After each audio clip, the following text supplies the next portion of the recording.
Halo sahabat peternak milenial di seluruh Indonesia, jumpa lagi dengan saya Khoiri dari Kandang Uang Official. Kini Kandang Uang memiliki beberapa sistem yang tergabung dalam satu portal, yaitu kandanguang.com. Nah, di situ teman-teman bisa mendapatkan berbagai info terkait dengan artikel peternakan, video tutorial, kemudian toko online, info pelatihan gratis, dan juga info pelatihan yang ada di Kandang Uang. Untuk mendapatkan info lebih detail lagi, teman-teman bisa lakukan login dan klik tutorial peternakan secara gratis. Oke, silahkan dikunjungi di www.kandanguang.com. Ya, oke teman-teman, hari ini kami akan share ya ke teman-teman tentang bagaimana ikhtiar kami dalam menghadapi wabah ya dalam dunia peternakan, khususnya ruminansia, yaitu wabah PMK atau penyakit mulut dan kuku. Nah, kita sudah sama-sama ketahui di bulan akhir April kemarin ya, dan juga awal-awal Mei ketika Idul Fitri muncul berita ya di media sosial, di media massa, TV dan sebagainya tentang munculnya penyakit kuku dan mulut yang pertama kali ditemukan di daerah Jawa Timur, di daerah Gresik, Sidoarjo dan sekitarnya. Nah, sebenarnya penyakit ini sudah lama ya tidak ada di Indonesia, dan negara Indonesia sendiri, negara kita salah satu negara yang bebas dari PMK sejak berpuluh-puluh tahun yang lalu ya, seperti itu. Dan pada saat ini di tahun 2022 ini muncul. Dan efeknya sudah sangat terasa sekali. Berbagai kasus puluhan ribu ternak bahkan se-Indonesia sudah mulai terjangkit, terutama pada hewan ruminansia besar ya, sapi yang paling banyak terdampak, apalagi sapi perah ya, sapi perah yang langsung produksinya drop. Kalau di sapi potong bobotnya susu dan sebagainya, dan ini sangat istilahnya merugikan bagi kita sebagai peternak dalam menghadapi PMK ini. Nah, bagaimana ikhtiar kami untuk istilahnya kita sebagai peternak sendiri, fokusnya adalah bagaimana mencegah. Nah, jadi bagaimana mencegah, karena emang mencegah lebih baik daripada mengobati. Nah, kita tahu bahwa PMK ini adalah disebabkan oleh virus ya teman-teman ya, dan ini menularnya sangat cepat. Jadi dia tidak termasuk ini ya, zoonosis, jadi tidak menular ke manusia, jadi aman bagi manusia. Dagingnya juga aman asalkan dimasak dengan benar ya, dengan suhu yang tinggi dan lama. Kemudian tulangnya juga bisa aman juga asalkan pengolahannya tadi ya benar, itu masih aman untuk kita konsumsi. Namun bagi sesama ternak ya, terutama ruminansia ini, penularannya sangat cepat sekali. Nah, dan bisa berujung kematian, karena memang sebenarnya yang menyebabkan kematian adalah angka kesakitannya, seperti itu. Jadi memang sangat menyakiti ya, terutama bagian kukunya. Ketika kukunya sudah sakit, kemudian mulutnya apalagi sudah sakit, dia nggak mau makan, kemudian energinya menjadi ini ya, negatif, atau dia kekurangan energi, kekurangan gizi, ditambah lagi rasa sakit yang begitu tinggi, sehingga menyebabkan ternak-ternak ini menjadi mati, dan itu sangat menimbulkan kerugian ekonomi. Nah, bagaimana caranya? Jadi teman-teman, di kandang kami yang baru ini di Mojoporno Kabupaten Madiun ini, untuk formasinya saat ini hampir 90% adalah breeding ya teman-teman. Jadi breeding domba seperti ini, dan kondisinya saat ini di bulan-bulan ini semua hampir 70%-an itu pada bunting tua, dan dalam setiap minggu selalu ada kelahiran. 1-2 ekor ada kelahiran setiap minggunya. Nah, ini bagi kami sendiri juga sebenarnya ada kekhawatiran bagaimana nanti ketika ini terjangkit PMK, yang harusnya kita bisa panen ya, panen cempe dan sebagainya, yang kita tunggu-tunggu, nanti kalau sakit bagaimana dan sebagainya. Namun berdasarkan arahan dari pertama dari guru kami, kemudian dari tim kesuan kami, dan juga dari dinas di Kabupaten Madiun, dinas peternakan ya, kemudian dan ketahanan pangan, kemudian kalau di Kota Madiun sendiri dari Dinas Pertanian dan Ketahanan Pangan juga memberikan edukasi-edukasi dan juga arahan-arahan, masukan-masukan terkait dengan bagaimana tips dan juga trik kepada peternak-peternak rakyat seperti kami di kandang uang untuk melakukan pencegahan sedini mungkin terhadap penularan penyakit mulut dan kuku ini atau PMK.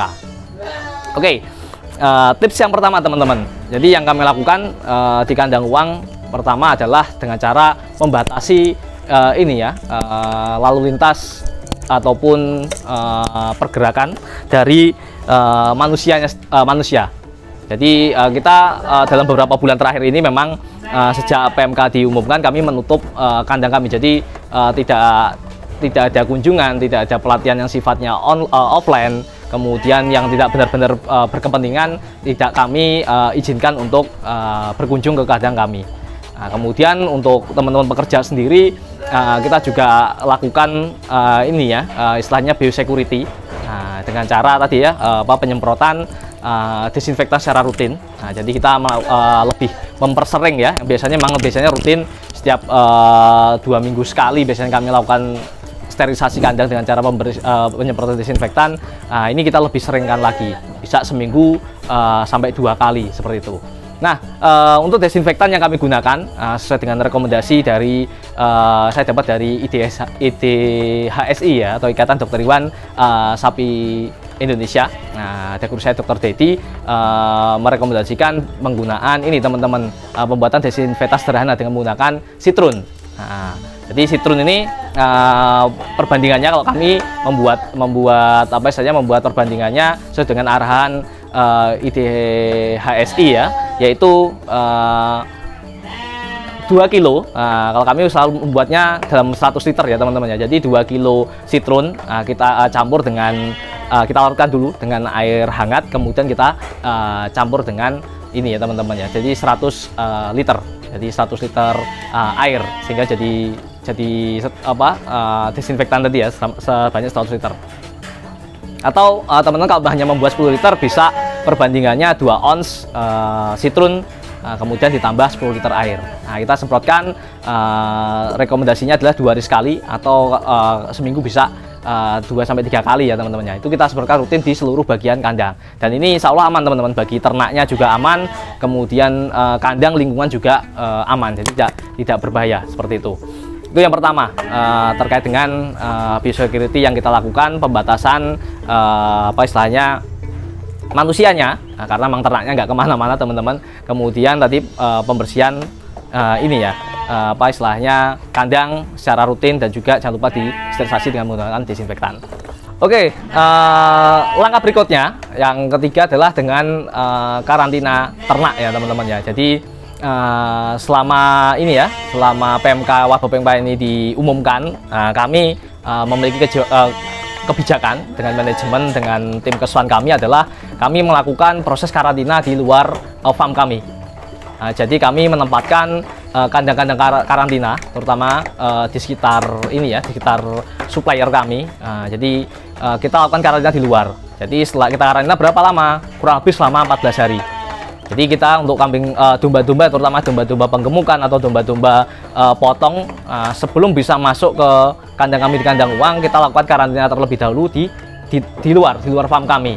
Nah, itu selama 14 hari dengan pemberian obat cacing, pencukuran, kemudian lalu dimandikan, kemudian pemberian vitamin dan sebagainya yang dilakukan oleh tim kesuan dari kandang uang seperti itu.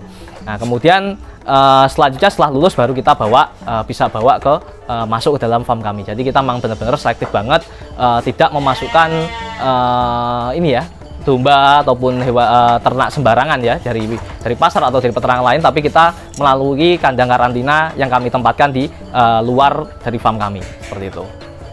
Yang ketiga teman-teman, nah itulah strategi pertama yang namanya biosecurity. Nah, jadi pencegahan dengan pembatasan pembatasan lalu lintas orang, ternaknya juga kita karantina terlebih dahulu, kemudian sterilisasi dan juga desinfeksi tadi ya, desinfektan karena secara rutin seperti itu.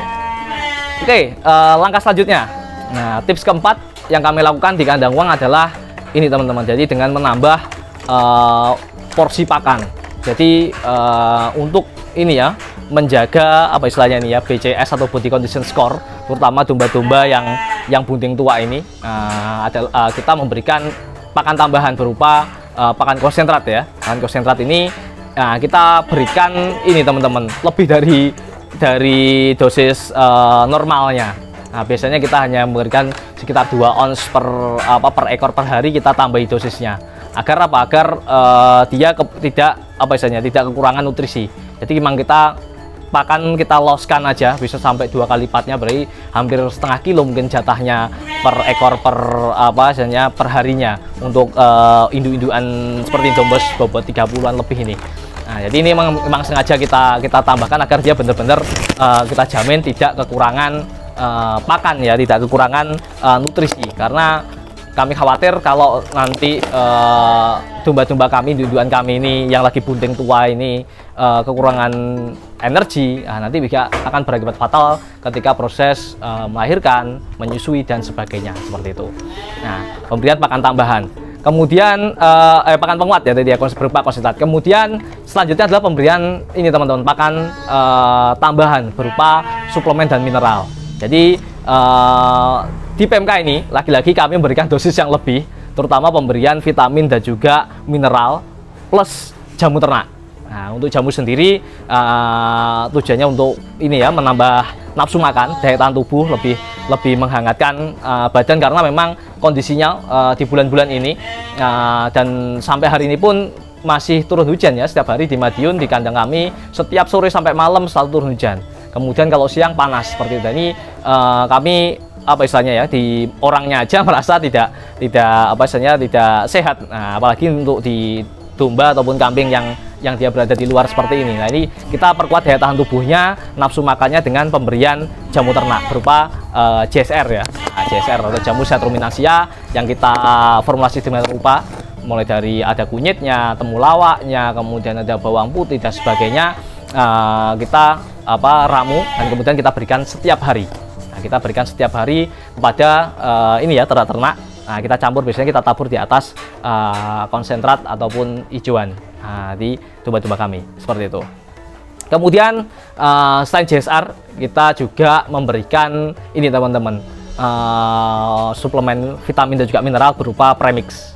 Nah, jadi premix ini juga sama, kita taburkan, tapi dan lebih sering kalinya kita campur aja langsung jadi satu dengan dengan jamu. Kita campur jadi satu, kemudian kita taburkan di atas ini ya, di atas konsentrat atau pakan penguat seperti itu. Nah, ini tujuannya agar kita pastikan induk-indukan ini tidak kekurangan vitamin, tidak kekurangan mineral, karena nanti akan berakibat fatal juga kepada induknya dan juga calon cempe yang akan dilahirkan seperti itu. Kemudian pemberian ini mineral block ya teman-teman ya, kita sediakan. Selain itu juga kita pencegahan lagi, kita bagaimana nggak kurang lagi, tak kasih mineral block di atasnya, ini nggak pernah sampai kosong. Jadi kita sediakan, kalau dia memang masih kurang di premiknya tadi, dia akan menjilat sendiri seperti itu. Jadi bener-bener kita lagi mode siaga di PMK ini, melebihi ketika mode-mode ataupun masa-masa di luar ataupun sebelum ada wabah seperti itu. Kemudian juga untuk lebih ini ya teman-teman, mengamankan ternak kita agar bebas dari stres, dia angka stresnya berkurang, kemudian terutama akibatnya dia panas, dingin dan sebagainya. Kami juga memberikan ini teman-teman, elektrolit. Jadi multivitamin dan elektrolit yang biasanya kita campurkan ke dalam air. Nah, ini kita biasanya setiap pagi kita bersihkan air minumnya, kemudian kita kasih tadi elektrolit, kemudian dan juga multivitamin kita campurkan ke air untuk dia bisa minum ya, minum biar lebih minumnya lebih kencang lagi, karena kalau dia minumnya lebih kencang biasanya makannya juga akan lebih banyak. Nah, ini akan menyebabkan domba akan menjadi lebih sehat dan gemuknya bisa bertahan secara maksimal seperti itu teman-teman. Nah, itu tadi sekilas ya yang kita lakukan. Jadi selain pertama adalah prinsipnya biosecurity, yang kedua adalah penguatan penguatan imun. Jadi kalau emang ternaknya sehat, insya Allah ketika ada wabah atau misalnya ditakdirkan di tempat kami ada PMK seperti itu, maka domba-dombanya menjadi lebih siap, lebih lebih tahan banting ya mungkin ya, semoga seperti itu. Dan tips satu lagi terakhir ya ini teman-teman ya, adalah kita selalu berkoordinasi dengan tim Keswan atau tim dokter hewan. Nah, kalau kebetulan Kandang Wang sendiri memiliki dokter hewan, tapi kita juga selain dari dokter hewan pribadi ya, juga kita selalu berkoordinasi dengan dokter hewan dari dinas.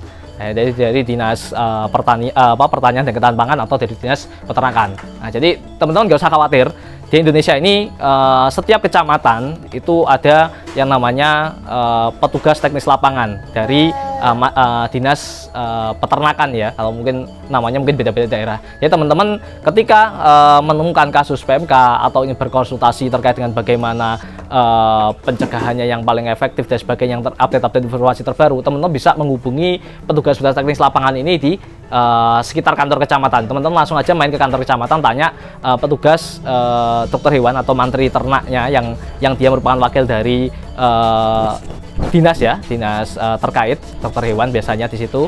Biasanya juga kalau di kecamatan-kecamatan yang strategis yang dia memiliki banyak populasi ternak, biasanya ada yang namanya puskeswan atau puskesmas hewan ya. Nah, itu teman-teman bisa rajin silaturahmi di situ. Nah, berkoordinasi, berkonsultasi dengan para ahlinya, para dokter hewan, para medik, veteriner di situ untuk apa istilahnya update informasi. Kemudian juga kalau ada hewan yang sakit, yang mungkin nafsu makannya turun, yang mungkin perlu penanganan medis, teman-teman langsung hubungi mereka. Jadi tugas kita sebagai peternak rakyat ini hanya melakukan pencegahan sedini mungkin, bagaimana ternak kita tidak sakit. Nah, apabila terjadi sakit, kemudian terjadi mungkin kasus yang mengarah pada PMK atau penyakit lain mungkin yang berhubungan dengan ternak, kita langsung serahkan aja kepada ahlinya, yaitu dokter hewan ataupun paramedik veteriner yang ada di sekitar farm dari teman-teman seperti itu. Jadi jangan sampai kita nggak kenal, punya peternakan nggak kenal siapa apa istilahnya nih ya, mantri hewannya atau misalnya petugas kesehatan dari dinas dari daerah kita masing-masing. Jadi itu aja teman-teman yang bisa kita sharingkan, dan yang lebih penting jangan lupa selalu berdoa, selalu apa istilahnya berpikir positif agar ternak-ternak kita juga tenang, juga usaha kita juga bisa berjalan dengan baik. Selalu memohon perlindungan dari Allah Subhanahu wa Ta'ala sebagai pencipta ya, pencipta kita manusia, ternak, dan juga pencipta PMK juga. Kita langsung tembak juga ke servernya ya, atau sebagai pemilik segalanya seperti itu. Itu saja teman-teman yang kita bisa sharekan terkait dengan bagaimana ikhtiar kami di Kandang Wang dalam rangka penanggulangan ataupun pencegahan penyakit kuku dan mulut yang ada di Indonesia di tahun ini. Semoga bermanfaat untuk teman-teman yang ingin konsultasi terkait dengan peternakan kambing domba ya, dan sebagainya, bisa hubungi kami di nomor 081 1350 60 12. Oke, sukses buat teman-teman semua.